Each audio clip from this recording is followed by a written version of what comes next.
But first, Project Veritas is out with a disturbing new undercover video. It appears to show a major Democratic donor making racist comments about African Americans. Now, Fox News, as we told you before, this is a fifth in a series, has not independently verified the content of what you're about to see. We've got to warn you, this is beyond shocking. Take a look. Our journalist was speaking with Leah and Benjamin Barber. Mr. Barber is a well-known political theorist and author. And he is a major donor to Democrats, and specifically to Hillary Clinton. But you think, like, as like a black man, you think that they would vote for the Holocaust? Well, it depends on, well... You know, the Sandra Commando? Yes. But you think, like, as like a black man, you think that they would vote for the Holocaust? Well, it depends on, well... You know, the Sandra Commando? Yes. Jewish guards, you know, the effects help murder Jews in camps so they can live alone. So there were even Jews who were helping the Nazis murder Jews. Same thing? So blacks who are sort of helping the other side, they're equally they're really helping the enemy when we destroy them. Maybe thinking that if I help them it'll be different, maybe, you know, I'll get off okay, or somehow I'll save my race by working for this murder. Outrageous and beyond shocking. Now, we've reached out to the Clinton campaign and to Benjamin Barber asking for a comment. We've not heard back from them. If you're surprised by that video, you shouldn't be, because this is exactly who the Democrats really are, and it's exactly how Democrats really feel. This video is not just some one-off example of the feelings of Democrats and what they truly feel and the feelings they hold. It's the norm in Hillary Clinton's Democratic Party. Now, let me explain to you. Over the summer, WikiLeaks released thousands of emails from the DNC, which at the time was run by Congresswoman Debbie Wasserman Schultz.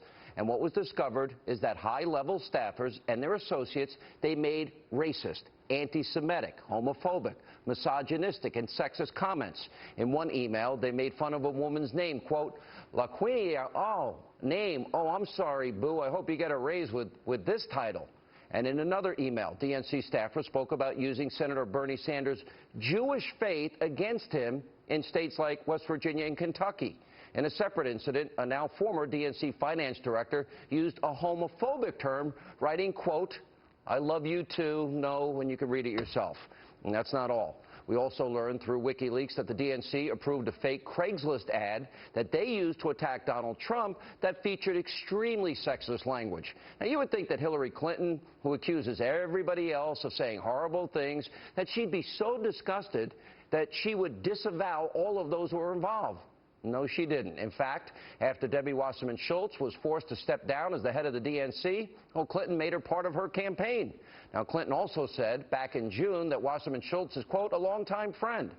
Now, would you call someone who oversaw that type of conduct a longtime friend? I doubt it. And could you imagine, by the way, just for a second, if Donald Trump said or did even a fraction of this, the left in this country would go nuclear and insane. But when their own people say it, deafening silence. You can hear the crickets. That's because the Democrats have a long history of these types of remarks. Now, let's go down memory lane. Let's take a look about what they said about President Obama. You may remember this. According to The New Yorker, during the 2008 primaries, Bill Clinton said this to Senator Ted Kennedy about Obama, quote, hey, you know, a few years ago, this guy would have been carrying our bags. Senator Harry Reid also made racist comments about Obama. According to the book Game Change, Reid was, quote, wowed by Obama's oratorical gifts and believed that the country was ready to embrace a black presidential candidate, especially one such as Obama, light-skinned, African-American, with no, quote, Negro dialect, unless he wanted to have one.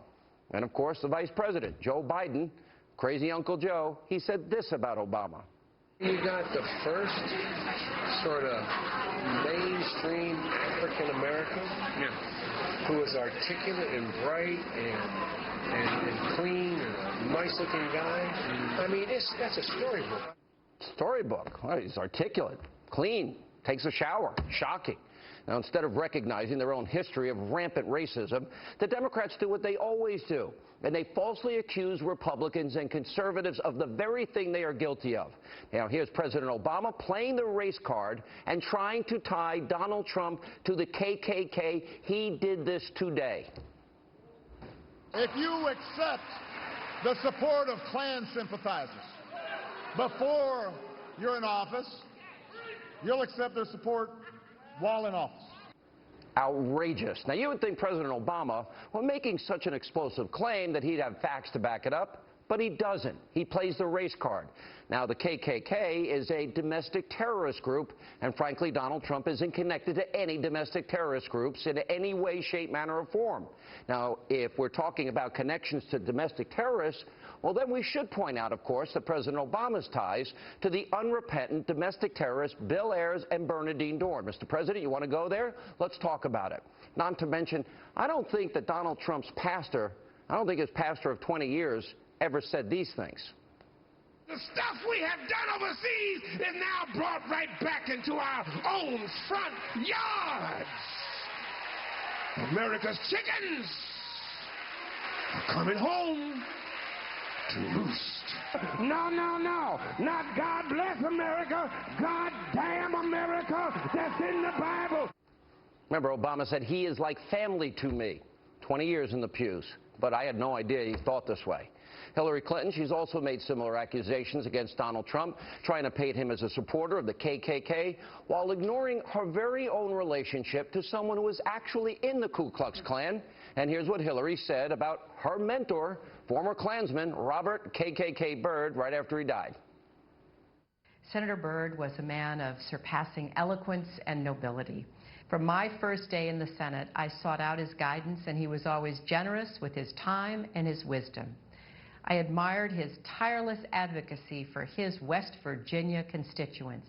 As Secretary of State, I continued to rely on his advice and counsel. Her mentor. How's she praising someone like that? Now, keep in mind, this is the same Robert Byrd that said this on Tony's Snow Show years ago. Are white. I've seen a lot of white in my time. I'm going to use that word. But we just need to work together to make our country a better country. That guy right there, former Klansman, Hillary Clinton's mentor. Now, Clinton and the Democrats, for decades, they've tried to wrongfully strike fear into the hearts of African-American voters. Take a look at Al Gore going into his preacher voice and saying this. It's wrong what the leader of the Republican Party and this Congress are doing in blocking an accurate census because they don't want to count everyone that they don't think they can count on. They are in favor of affirmative action if you can dunk the basketball or sink a three-point shot. But they're not in favor of it if you merely have the potential to be a leader in your community and bring people together. Don't tell me we've got a colorblind society. Then he went on to say Republicans don't even want to count black Americans in the census. Now, Clinton and the Democrats have also relentlessly pandered to African-American voters by doing things like this. I don't feel no ways tired. I come too far from where I started from. Nobody told me that the road would be easy. Now, why does Al Gore and Hillary change their tone, their pitch, their cadence, their entire delivery if they go before predominantly black audiences? Now, we also cannot ignore Hillary Clinton's claims to be the champion of human rights, women's rights, gay rights. Remember, the Clinton Foundation accepted millions and millions and millions in donations from countries that treat women, gays and lesbians, and religious minorities horribly. Her foundation has taken millions of dollars from countries like Saudi Arabia. Look at the money right there that they gave to the Clintons and the Clinton Foundation, Kuwait, the UAE, Brunei, Qatar, Oman, Algeria. Joining us with reaction, nationally syndicated radio talk show host, our friend Larry Elder is with us. I hear you're at a big event tonight. Is that true? I am. I'm here in Colorado, another swing state. We're going to Ohio tomorrow and then Pennsylvania. Did Nevada yesterday. Awesome. You know, one of the reasons when the president came out with that Klan comment today, I can't take it. I can't tolerate, as a conservative, Larry Elder, you want to say something horrible about somebody, call them a racist. And the Democrats do this every single election season. And what the President of the United States and the Clinton campaign are doing by playing this card is a national disgrace and a lie, but it's the very thing they themselves behind closed doors are guilty of. And Sean, it is nothing new. They say behind closed doors what they often say in public, and they get a pass. Claire McCaskill, when she first ran for Senate, said George W. Bush let people die on rooftops in New Orleans during Hurricane Katrina because they were poor and they were black. Gloria Allred referred to Condoleezza Rice and Colin Powell when they were in the Bush administration as, quote, Uncle Tom types. Barney Frank was talking about Hurricane Katrina, and he said George Bush responded sluggishly because he wanted ethnic cleansing by inaction. And Harry Belafonte, Sean, said exactly in public what that man said in private. He said he was calling George W. Bush a racist, and somebody pointed out that Bush had appointed a lot of blacks to high positions, referring to Condi Rice and Colin Powell. And Harry Belafonte said, well, Hitler had a lot of Jews higher up in the hierarchy as well. So they say it publicly.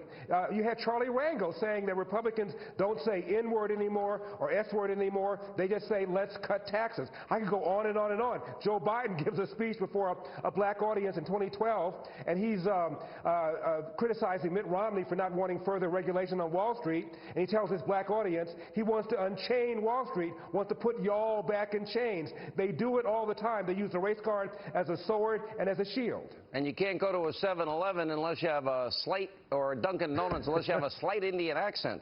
I guess the only thing is this by the President of the United States. You know, this is identity politics. They play the race card. They play the gender card. All these tactics, they divide this country, rich versus poor, black versus white, young versus old. It never stops. And, of course, every Republican, every conservative wants to take Grandma in her wheelchair and throw her over the cliff and kill her. And meanwhile, Grandma now is paying on average $4,100 a year per family in health care costs because of Hillary and Obama.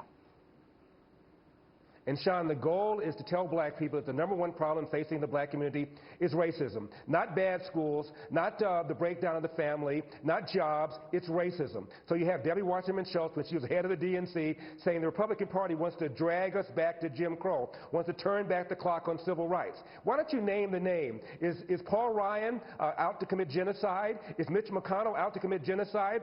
Is Ted Cruz out to commit genocide? It is ridiculous, but they know that it works. It's a dog whistle that they blow, and a lot of black people buy into it because the Democratic Party has taught black people that they are victims, that those guys over there, those Republicans, are victimizers. And by the way, we wear the white horse, we wear the white hat and ride the white horse, and we're the saviors. And a lot of people have bought into it. All right, Larry, we always appreciate you being here. Good luck at your event tonight. Thank you for being with us. My pleasure. And come